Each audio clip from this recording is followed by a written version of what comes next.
Assalamualaikum warahmatullahi wabarakatuh.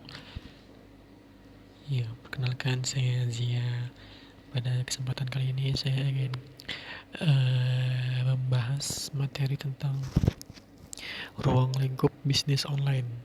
Nah, materi khusus untuk kelas 11 bisnis daring dan pemasaran. Kita mulai saja materinya, apa saja yang akan kita bahas. Ya, yang pertama kita akan membahas tentang bisnis dan bisnis online. Kedua, jenis-jenis bisnis online. Dan yang ketiga ada pemasaran online untuk meningkatkan penjualan.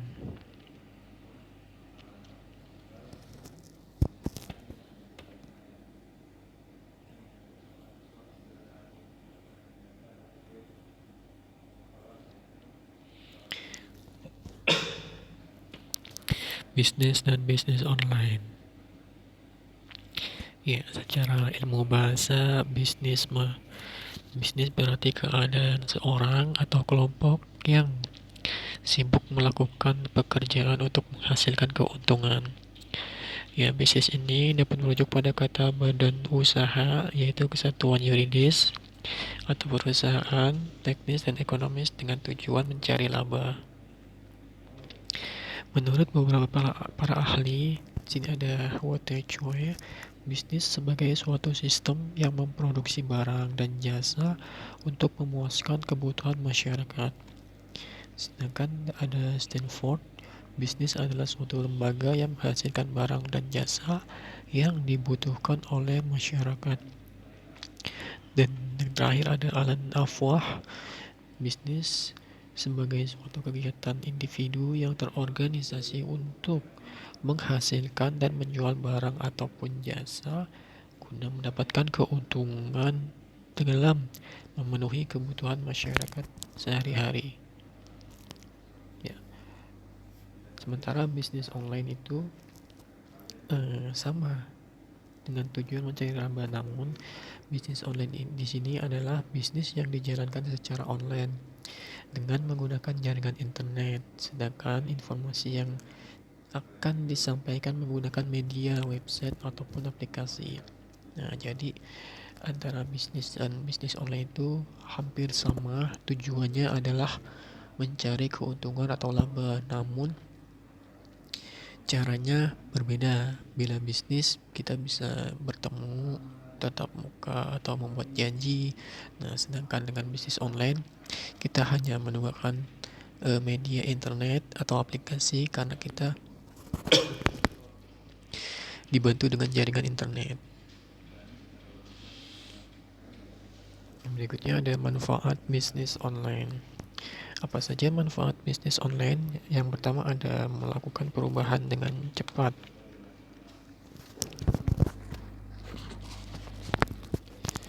Ya, dengan menggunakan bisnis online maka perusahaan dapat langsung mengubah baik grafis ataupun kata ketika terjadi kesalahan pemasangan iklan atau segala kegiatan pemasaran yang tidak bekerja dengan baik.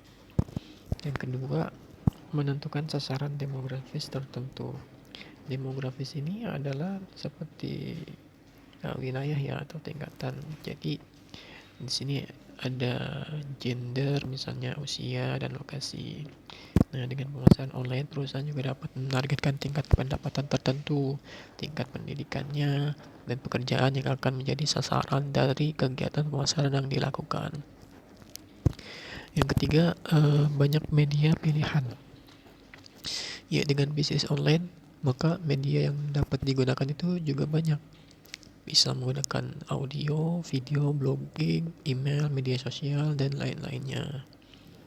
Yang keempat, penghubung efektif antar konsumen dan pemasar. Ya, dalam bisnis online dalam melakukan kegiatan pemasaran tentunya terdapat dua pihak, ada konsumen dan juga pemasar. Nah, dengan adanya bisnis online ini maka kedua pihak, yaitu si pemasar yang menjual produk dan konsumen, akan diuntungkan. Nah, keuntungan dari pihak konsumen ini adalah kemudahan dalam memperoleh informasi mengenai produk yang mereka cari. Itu hanya dengan mengetik kata kuncinya saja pada mesin mencari di internet. adapun keuntungan dari si pemasar atau produsen penjual produk, mereka dengan mudah didatangi oleh orang-orang yang memang sedang mencari produk yang dibutuhkan si konsumen. Dan yang terakhir ada kemampuan konversi instan. Ya, dengan adanya bisnis online ini, pemasar dapat memiliki kemampuan untuk mengubah pelanggan secara instan.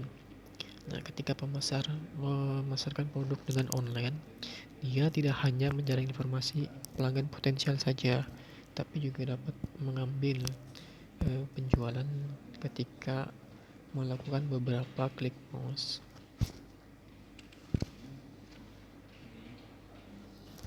Itu tadi adalah penjelasan dari manfaat bisnis online. Nah, berikutnya kita ada jenis-jenis bisnis online apa saja. Yang pertama ada set your own product. Ya, model bisnis ini menjual produk Anda sendiri ataupun produk orang lain yang Anda stok. Sehingga Anda sendiri yang mengatur distribusi produk tersebut. Nah, ini adalah kategori yang sangat populer dilakukan pada saat ini. Ini bisa juga disebut dengan reseller ya, menjual produk sendiri, menjual produk orang lain tanpa harus kita menyediakan atau membuat barang, kita hanya menstok barang orang lain saja. Yang kedua ada sell your own service, menjual jasa atau service yang Anda bisa. Produk yang dijual ialah keahlian atau keterampilan yang Anda punya. Contohnya, Anda bisa membuat website, maka Anda juga bisa memasarkannya bahwa kalian bisa membuat website nih. Nah, transaksi ini Anda bisa tidak memerlukan tatap muka langsung antara konsumen dengan Anda sebagai penyedia jasa misalnya. Yang ketiga ada affiliate marketing atau pemasaran.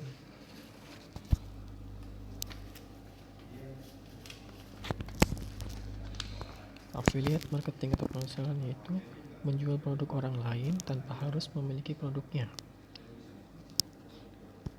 Nah, pendapatan yang diterima adalah sistem komisi yang didapat dari penjualan produk tersebut. Ini hampir mirip dengan yang pertama ya, sell your own product. Kalau sell on your product itu Anda bisa menjual produk sendiri ataupun orang lain. Tapi kalau di pemasaran ini, affiliate marketing, Anda hanya menjual produknya si owner atau si pemasar atau produsen. Anda hanya menjual produknya tanpa harus membuat stok barang. Anda harus memasarkannya, mengiklankannya, dan ketika Anda dapat menjual satu unit atau satu item produknya, Anda dapat komisi. Itu dari affiliate marketing atau pemasaran. Yang keempat ada contextual advertising. Nih, dalam model ini Anda harus membuat dan mempunyai website dengan konten atau info yang menarik pengunjung sehingga dapat iklan. Nah, di sini maksudnya adalah Anda harus membuat sebuah website yang sudah banyak pengunjung sehingga ketika Anda membuat konten, maka banyak pengunjung yang melihat website Anda. Yang kelima ada site flipping. Model ini bertujuan untuk jual beli website seperti Anda mencari sebuah website rendah pengunjung, kemudian Anda optimalisasi dengan maksimal yang akan Anda jual kembali. Ini bisa disebut juga Anda membeli barang bekas, lalu Anda perbaiki kembali dan Anda jual kembali. Nah, yang terakhir ada pemasaran online. Ya, dalam dunia usaha terdapat pihak-pihak yang terlibat di dalamnya seperti produsen, distributor, dan juga konsumen. Nah, ketiganya ini saling berkaitan satu sama lain. Ya, karena itu pemasaran merupakan salah satu hal yang penting dalam kehidupan sekarang ya. Ya, secara umum pemasaran itu salah satu kegiatan pokok yang perlu dilakukan oleh perusahaan, baik itu barang atau jasa, dalam mempertahankan kelangsungan hidup usahanya. Karena salah satu kegiatan perusahaan adalah berhubungan langsung dengan konsumen. Nah, ini adalah pemasaran online menurut para ahli.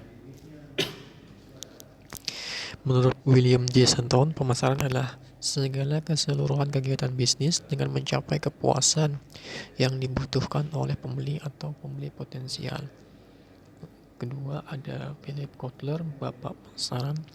Pemasaran adalah suatu proses sosial dan manajerial baik individu maupun kelompok guna mendapatkan kebutuhan dan keinginan masing-masing. Dan yang terakhir adalah American Marketing Associate. Pemasaran adalah pelaksanaan kegiatan dunia usaha yang mengakibatkan aliran barang dan jasa dari produsen ke konsumen. Artinya adanya jual beli.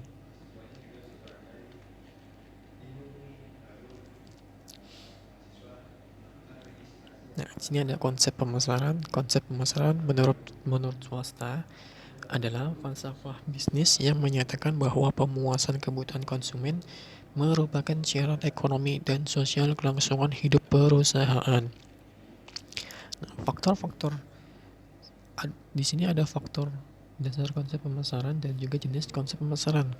Faktor dasar dari konsep pemasaran ini adalah saluran dan kegiatan perusahaan berorientasi pada pasar. Artinya perusahaan berorientasi pada penjualan ke pasar. Volume penjualan harus menjadi tujuan perusahaan. Artinya perusahaan harus menjual produk sebanyak mungkin dengan tujuan pasti mendapatkan laba atau keuntungan. Dan yang ketiga adalah seluruh kegiatan pemasaran harus dikoordinasi dan diintegrasikan secara organisasi. Artinya kegiatan pemasaran ini harus ada organisasinya. Apabila tidak ada, maka kegiatan pemasaran bisa terbengkalai.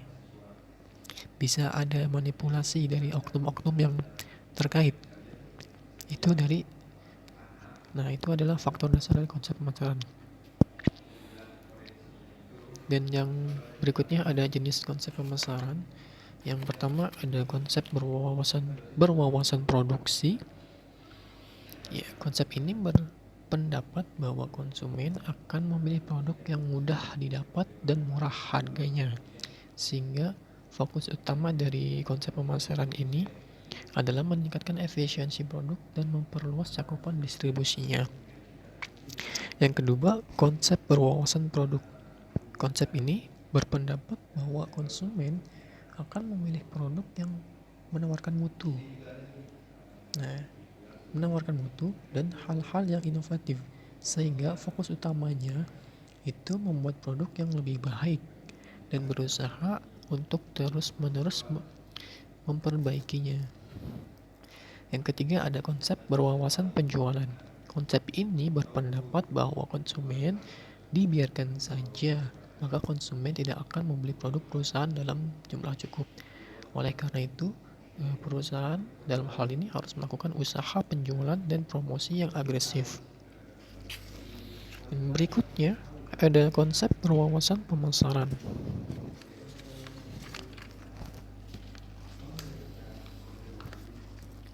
Konsep ini berpendapat bahwa kunci untuk mencapai tujuan organisasi terdiri dari penentuan kebutuhan dan keinginan pasar sasaran, serta memberikan kepuasan yang diinginkan lebih efektif dan efisien. Dan yang terakhir, konsep berwawasan pemasaran bermasyarakat. Konsep ini berpendapat bahwa tugas perusahaan adalah menentukan kebutuhan dan keinginan serta kepentingan pasar sasaran dan memenuhinya dengan lebih efektif dan efisien daripada saingannya dengan cara mempertahankan atau meningkatkan kesejahteraan konsumen masyarakat. Nah, itu dari konsep pemasaran.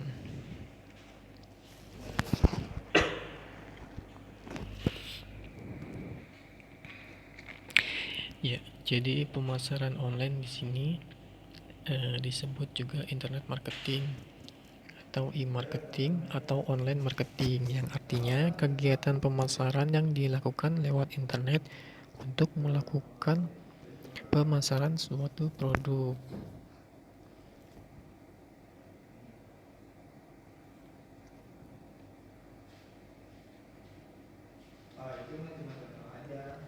Ya, terima kasih untuk semuanya. Semoga ini bermanfaat, terutama untuk kelas 11 kejuruan bisnis dari pemasaran. Saya Zia. Assalamualaikum warahmatullahi wabarakatuh.